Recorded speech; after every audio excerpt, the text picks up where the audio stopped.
So we were sitting there before this movie started and we're thinking, hey, the last few Marvel movies we haven't really remembered. They were fine, but then they go and then who really cares after that? And it's really hard to be excited for this film. I mean, just looking at its poster, and the poster's really quite average, but I tell you what, this film was not average at all. It was freaking fantastic!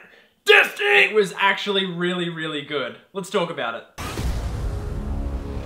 So, Spider-Man has come home to the MCU. This is Spider-Man Homecoming, directed by Jon Watts. Electro, that Wattsy. And Jon Watts has really only got one other credit before. He did the movie Cop Car with Kevin Bacon, which was received kind of well, but we were kind of like, I don't know about this guy. He hasn't really done much. We don't know what he can do. We were really, really surprised because he did a really, really great job. Yeah, and I mean, like, it all was kind of green lights from the start, I suppose. We had an incredible cast that sort of builded from the bottom. Obviously, you had Tom Holland as Spider-Man, then we found out that Tony Stark, obviously Robert Downey Jr. was coming back, then we got Jon Favreau coming back as Happy Hogan. Then the cast just kept building. We got Zendaya, Angourie Rice. We got Michael Keaton, obviously, as the main villain. We got Donald Glover. We've got the dude from Fargo, whose name I can't remember. We had Hannibal Buress, Logan Marshall Green, I think. This cast just kept growing and growing and growing. We're like, why is everyone so interested in this film? And we now know why. Yeah, basically this movie is basically like, it's not an origin story here. It's like the Marvel's origin for this version of Spider-Man, but we don't go through all that kind of stuff we've seen in the previous iterations.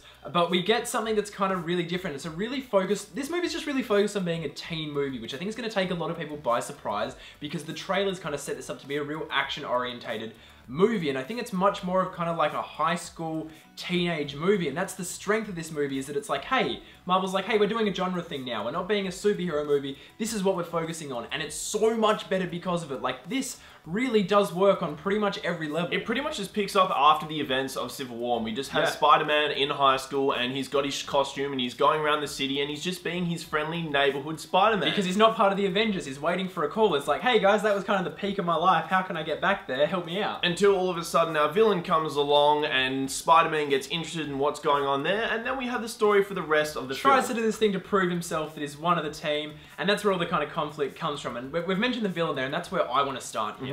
Because this, to me, Michael Keaton's, is it Adrian Toomes? Is that it, Adrian? I believe so, yeah. Yes. He is, I believe, the best villain that Marvel has ever done. And there's a lot of reasons why here. I think, first of all, by casting Michael Keaton, this is the first time Marvel's actually cast an actor for the purpose of using that actor's skill set. Quite often Marvel will cast an actor as a villain just for the sake of having that big name actor there. They don't actually use what that person is necessarily known for. For example, Christopher Eccleston as Malekith in Thor 2, and obviously even Tom Hiddleston, incredibly talented actor. He was their best before this. Anyone could have played Loki, so like they've never really cast an actor for the villain, but here they did it. Yes, they use the fact that Michael Keaton is a super intense actor. His facial expressions, he's got this really, really expressive face with a lot of texture, and his teeth when he bites, and his eyes, his intensity, his voice, they use all that stuff here, and that builds a really great performance because Michael Keaton is fantastic. The most important thing here is that yes, this movie's got a lot of comedy in it, and a lot of the comedy actually does still come from Vulture, but the comedy that he delivers is never a breakdown, a moment, I said something funny, continue on. All of his comedy comes built from his character. His character does something and goes, oh fuck, comedy there. Or the situation that they're in, he's doing something that's funny to us externally, but inside the scene, it's still intense. The intensity is never dropped. He never stops being the bad guy who is anchored. He's actually really well set up, and we have a lot of reason to care and be invested in him. And that is something that we just have not seen in superhero movies in quite a while, and it's really important that 100%, it's here. And we'll delve a little bit further into Vulture's character in the spoilers section at the end of this video, but that's all we're going to talk about for Vulture now. He is fantastic, he's well-rounded, the highlight for and me. He is absolutely completed. And really, I mean, we can move on now to Spider-Man, and for me, you know, like each Spider-Man iteration so far, we obviously had Tobey Maguire, we had Andrew Garfield, and now Tom Holland. We've got Spider-Man at different ages, mostly around about the same though. But this is the youngest Spider-Man we've had so far. I've had no problems with any of them. All of them have been fantastic. Tobey Maguire is absolutely incredible. Andrew Garfield was fantastic. For me, I can't deny, I do personally love Tom Holland the most. Why?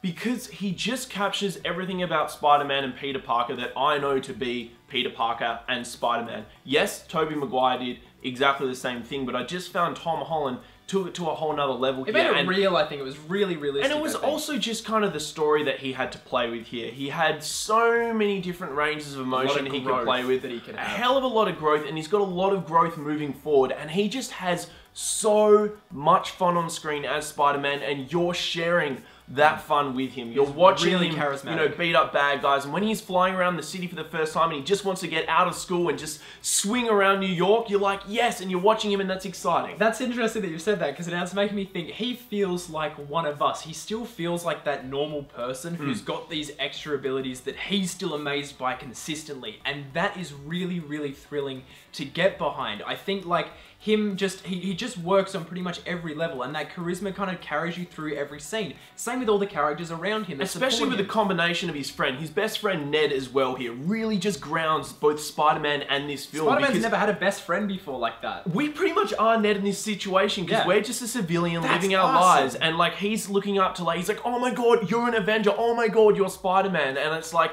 that's the feeling that we should be getting whilst watching it. It's probably sounding like we're super surprised right now about all of this, but we really are. This is really much more than we were expecting. We're going to keep swinging along. Enjoy that joke there. That's shout out. There you go. Have a joke. Swinging along to character and the growth here, because obviously all Marvel films have always been really good with kind of having character arcs and characters always learning something. But I think here the message is really, really focused. It's really, really clear from the start, and every character is given an arc pretty much in some way where you see them grow, or they don't have, like, it's not just a one scene thing. We see that person for one scene. We see them go through some form of change that allows us to get behind them. Even the very minor side characters have a change of state. Plus, also, it's their involvement with, and their relation to our lead character of Peter Parker. So, for example, you know, whether it be like his Aunt May and like the whole thing of like, oh my god, what are you doing out at night? Or his best friends being like, why do you keep ducking off? Or, you know, you've just got these different sort of scenarios where they're all kind of linked to him, and it kind of builds to a climax in this film where they've got, like, you know, their own little arcs going on, and Spider-Man has his arc of Spider-Man and Peter Parker meet. Yeah.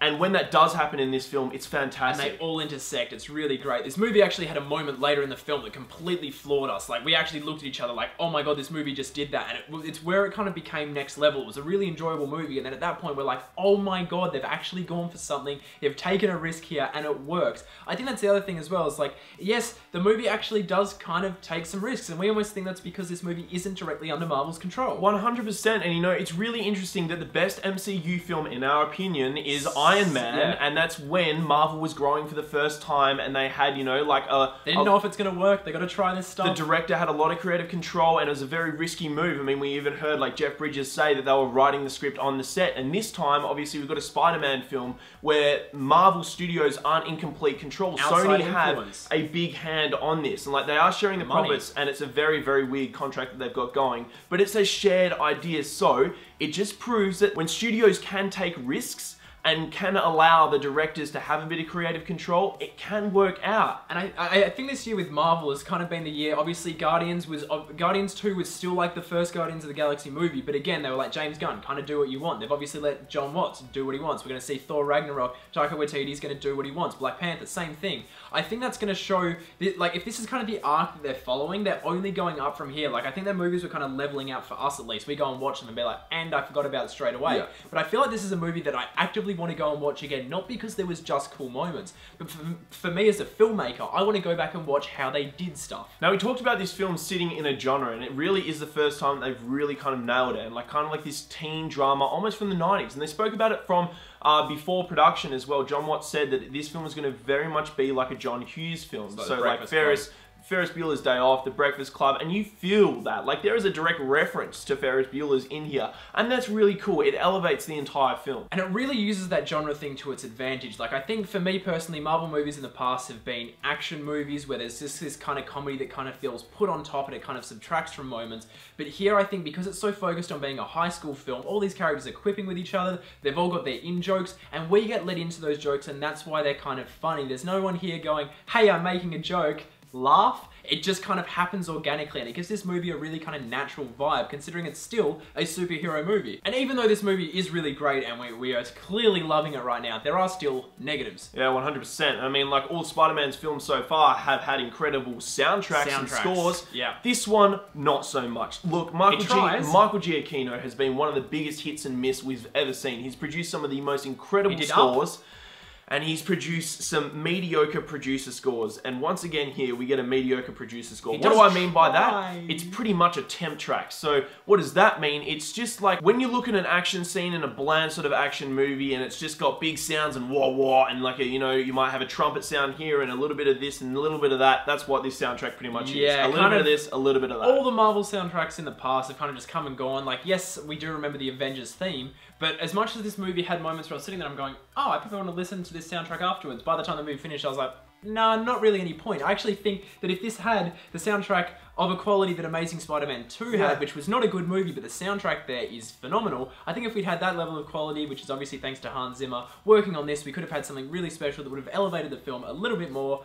I mean, just think of those main themes from both Danny Elfman and then obviously the first Amazing Spider-Man as well. Like, they are great main themes. But the main theme here, it's kind of like this rising trumpet, and it's far too similar to the Avengers theme as well. And it's kind of like, I'm just not going to remember this. It does work when you're watching it, but after it's not like, oh, I want to go listen to that again. And the other thing that was a kind of a negative for me, which some people may have a problem with, some may not, is it's also partly a positive because we always beg for night scenes in our action movies. Watching an action scene at night is so much more intense. That's why you compare pretty much every Spider-Man movie with, I don't know, a lot of Marvel's other stuff, and you're like, oh, that's actually a noticeable difference in intensity by covering it in darkness. The problem is here is that I found a couple of the scenes were a bit too dark. Yeah. Watching Vulture and Spider-Man swing around and kind of go nuts as they're fighting each other was a little bit hard to follow, especially when you're up in the sky against kind of like, you're not against buildings, so there's kind of just this black kind of, and yeah, it just, a lot of it gets lost in the mix. And the other thing is the trailers. The trailers spoil so much of this film, and it really is quite unfortunate. Like, climactic scenes, and it's kind of, it's frustrating. It's why we don't watch trailers, guys. When we hammer on about, like,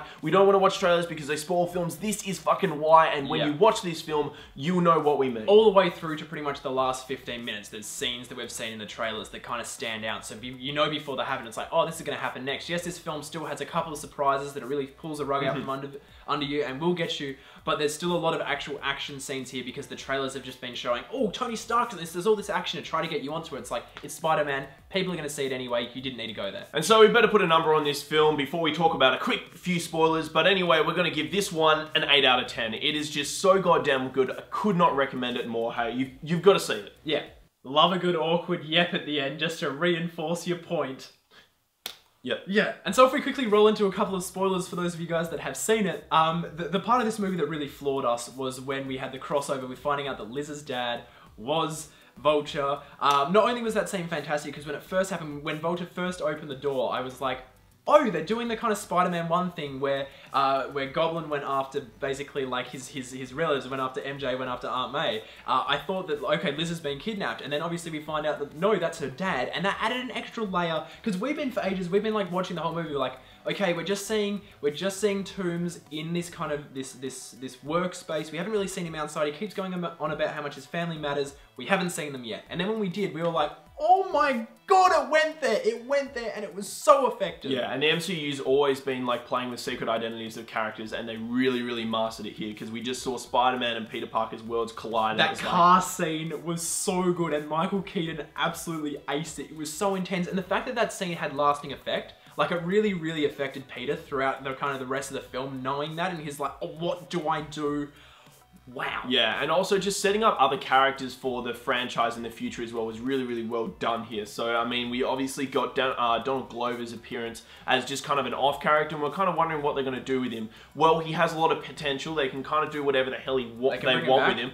But he also did mention in the film that he had a nephew. That nephew is, in fact, Miles Morales. So whether they end up using that, who knows, but it's kind of cool, and it's a good nod to Donald Glover because he loves Spider-Man. And lastly, we also got Michael Mando pop up, and we know him from Better Call Saul and Far Cry 3, and he's an incredible actor, but he got a little after credit scene where it was kind of, you know, put forward that he might end up being Scorpion, which would be a great casting. Yeah, if that's like a Sinister Six setup, I don't 100% know, but I'm really glad as well they didn't kill off Toombs, because Michael Keaton really brought his A game here, and I would absolutely froth seeing him come back because he's such an interesting dynamic. Also knowing that we've got Peter's investment in his daughter, bringing him back, it's kind of got that throwback to Spider-Man 1 with Sam Raimi and that whole kind of Goblin and then Harry Osborn, that kind of dynamic. So that was fantastic. So I guess that was our rather extensive review of Spider-Man Homecoming. But have you seen it yet? Did you like it? Did you hate it? Did you like this video? Of course you did. Crave more banter? If so, subscribe to our YouTube channel down there somewhere. And don't forget to check us out on Facebook, Instagram, Snapchat, and Twitter, all at Breaking Banter. Go Web! Fly! Up, up and away, Web! I love that scene.